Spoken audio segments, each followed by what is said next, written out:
Shalom Bapak Ibu dan saudara-saudara sekalian. Pada kesempatan kali ini kita akan mendengarkan firman Tuhan. Tetapi sebelum itu kita meminta pertolongan di dalam doa. Kita berdoa.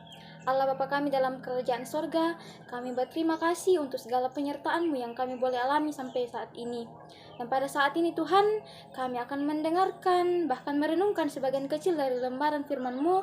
Semoga ya Tuhan, dari dalamnya kami boleh mengerti dan dapat mempraktekannya dalam langkah kehidupan kami. Bersabdalah ya Tuhan, sebab sesungguhnya kami telah siap mendengarkan firman-Mu. Amin. Pembacaan yang saya pilih saat ini, saya ambil dari Kejadian pasalnya yang ke-15, ayat pertama sampai ayatnya yang ke-21. Kejadian pasal 15 ayat 1 sampai ayatnya yang ke-21. Lembaga Alkitab Indonesia memberi judul Perjanjian Allah dengan Abram, janji tentang keturunannya. Kemudian datanglah firman Tuhan kepada Abram dalam suatu penglihatan, "Janganlah takut Abram, akulah perisaimu, upahmu akan sangat besar." Abram menjawab, "Ya Tuhan Allah, apakah yang akan Engkau berikan kepadaku, karena aku akan meninggal dengan tidak mempunyai anak, dan yang akan mewarisi rumahku ialah Eliezer, orang Damsyik itu." Lagi kata Abram, "Engkau tidak memberikan kepadaku keturunan, sehingga seorang hambaku nanti menjadi ahli warisku." Tetapi datanglah firman Tuhan kepadanya, "Demikian, orang ini tidak akan menjadi ahli warismu, melainkan anak kandungmu. Dialah yang akan menjadi ahli warismu." Lalu Tuhan membawa Abram keluar serta berfirman, "Coba lihat ke langit, hitunglah bintang-bintang. Jika engkau dapat menghitungnya, maka firman-Nya kepadanya, demikianlah banyaknya nanti keturunanmu." Lalu percayalah Abram kepada Tuhan, maka Tuhan memperhitungkan hal itu kepadanya sebagai kebenaran. Lagi firman Tuhan kepadanya, "Akulah Tuhan yang membawa engkau keluar dari Ur Kasdim untuk memberikan negeri ini kepadamu menjadi milikmu." Kata Abram, "Ya Tuhan Allah, dari manakah aku tahu bahwa aku akan memilikinya?"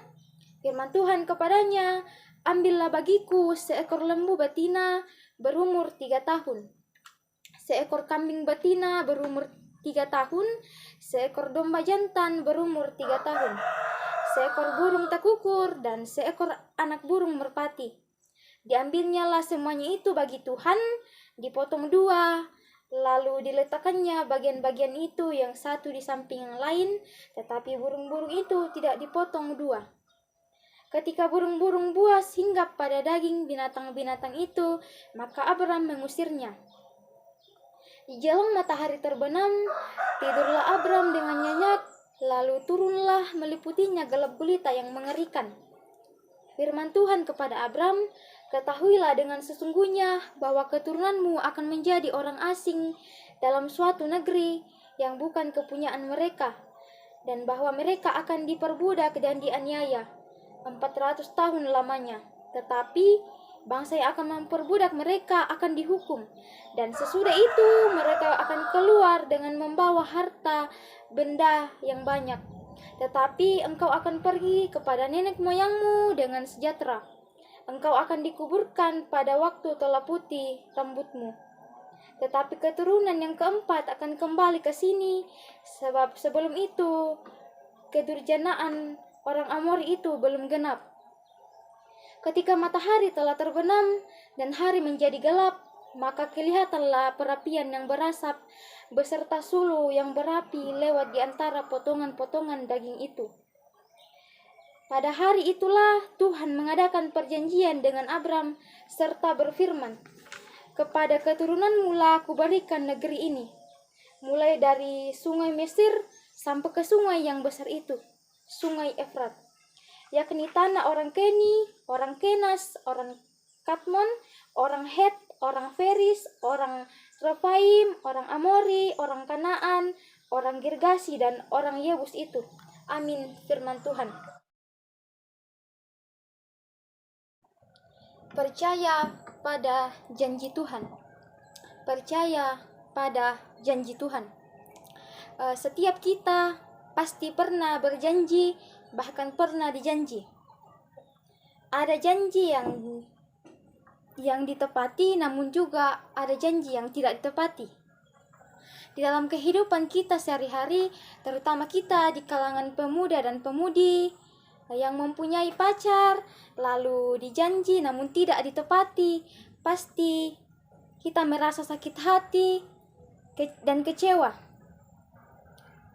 Belum lagi kenyataan hidup hari ini bahwa orang-orang sudah terbiasa dalam menebar janji. Nah, soal terpenuhi atau tidaknya itu urusan kedua, itu urusan belakangan. Padahal orang Toraja punya motto nakua, ia anta polo puduk mo pamali ketekna dipenuhi. Dalam bahasa Indonesia, jika sudah terlanjur berjanji, pantang untuk tidak ditepati. Banyak orang yang mampu untuk berjanji, namun tidak semua orang mampu untuk menepati janji itu. Nah, dalam pembacaan kita saat ini, Abram bergumul soal keturunannya. Siapa yang akan menjadi ahli warisnya kelak dalam keluarganya sebab ia belum mempunyai keturunan.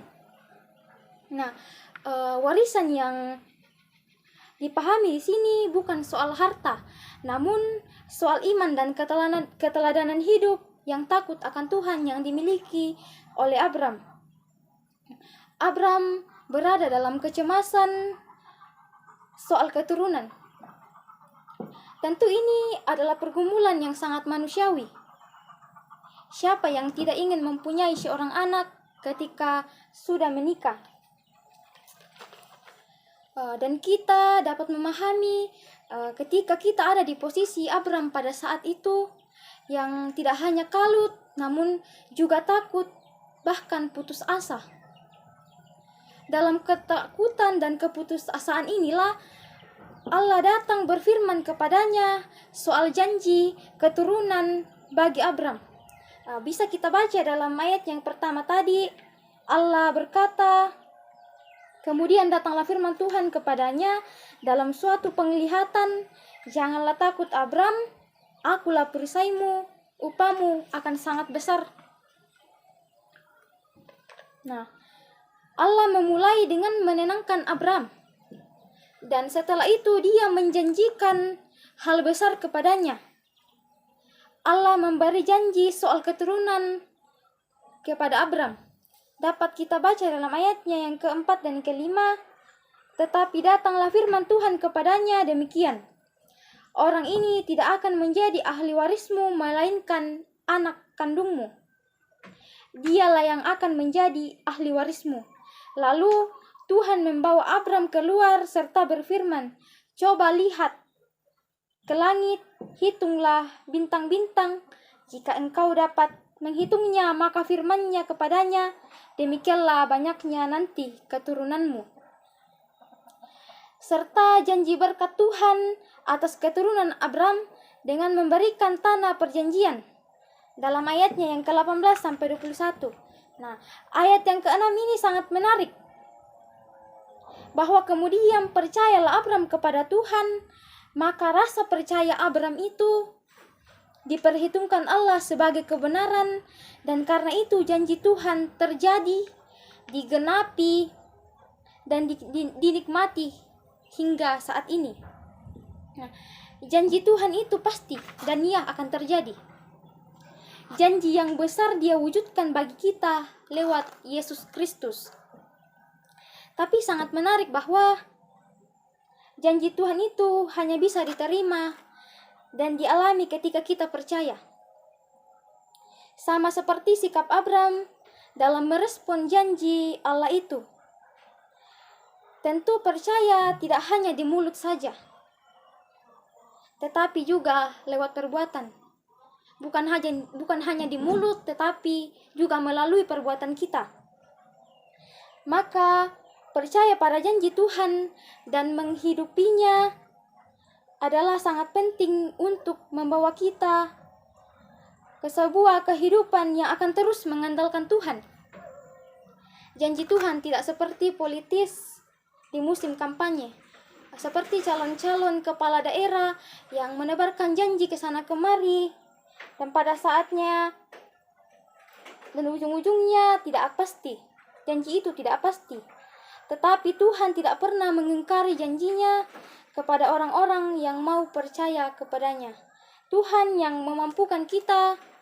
Amin.